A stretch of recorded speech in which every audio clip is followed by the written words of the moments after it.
Christine Jullian, je suis présidente de l'association Mille Sourires qui a été créée en 2007. Nous sommes dans un quartier prioritaire de la Chaussée à Montargis. J'ai 65 ans et je suis présidente depuis 2 ans.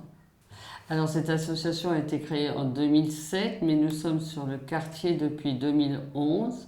Nous nous occupons principalement des mamans et des enfants. À l'heure actuelle, sur l'année 2022, nous avons plus de 212 familles. On fait des cours de français pour... Alors là, c'est mixte par an.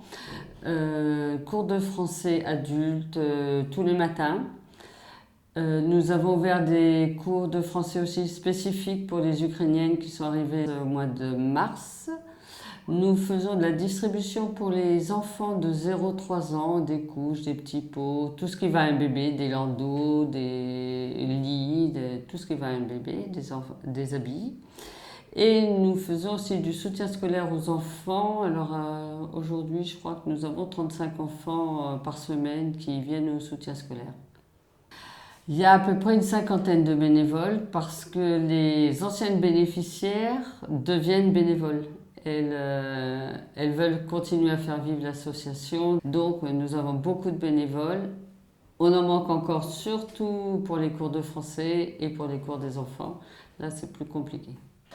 Alors, les femmes victimes de violences, oui, ça a été un gros sujet. Nous avions mis en place un appartement pour les accueillir, faire un accueil immédiat en fait. Une femme qui arrive ici, qui se dit victime de violences, on la mettait directement à l'abri et après on allait porter plainte et tout ça. Donc actuellement, nous n'avons plus cet appartement, il y a un relais, il faut faire le 115. Mais l'accueil immédiat n'est encore pas satisfaisant pour nous, on va dire. Parce qu'une femme qui est victime de violence, on en a eu une il y a très peu de temps, elle fait le 115 pour être hébergée et malheureusement il n'y a plus de place à Montargis. Donc on lui a dit qu'on allait l'envoyer à Orléans. Et elle leur a dit non. Elle dit moi mon enfant va à l'école ici, je retourne chez mon bourreau.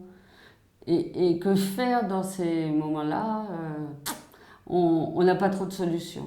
Je pense que toute l'équipe de bénévoles et de salariés est très engagée chez nous. Et voilà, au début, elles n'arrivent peut-être pas avec cette conception-là, mais à force de voir les problèmes, et elles sont très engagées. On peut leur demander quelque chose, il y en a toujours une qui répond présente et c'est bien.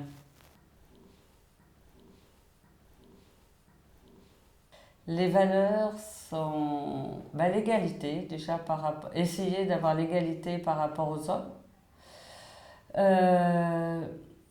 La liberté.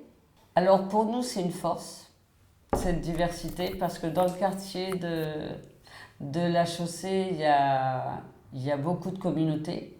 Pour nous, c'est une force parce que nous organisons des repas où nous essayons d'avoir un maximum de nationalités au cours de ces repas.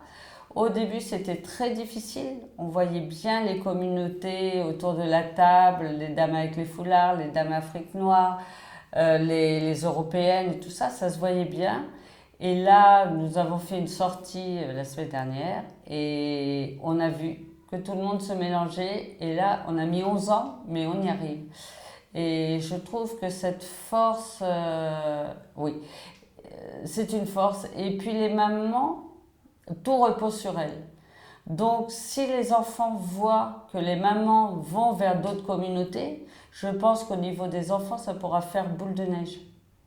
Et pas rester dans sa communauté comorienne, sri-lankaise, congolaise, mais de se partager avec les autres. Eh bien là, on va mettre une action en place qui va commencer au mois de novembre. On fait partie d'un groupement qui s'appelle le PTCE et ce groupement nous a permis de rencontrer un industriel qui recherchait des couturières et il aurait à peu près 40 postes à pourvoir. Et nous avons beaucoup de femmes qui sont sans travail, avec les enfants sans travail. Donc là, à partir du mois de novembre, on va monter une formation couture Cet industriel nous met une personne qui sera là pour les gérer dans cette formation. Et à l'issue de cette formation, il leur proposera un contrat. Donc, on devrait avoir 8 personnes par an qui vont avoir, on espère, un travail. Enfin, lui, il est sérieux dans sa démarche. Maintenant, il faut que les filles arrivent au bout de la formation et tout ça. Mais c'est un challenge qu'on s'est lancé pour l'année 2023. Le mot de la fin, c'est que cette association, malheureusement, vive longtemps. Mais si on vit longtemps, ça veut dire qu'il y a beaucoup de problèmes. Enfin, c'est un cercle vicieux, voilà. Ou alors on pourrait monter des actions sans qu'il y ait de problème, ça serait pas mal aussi.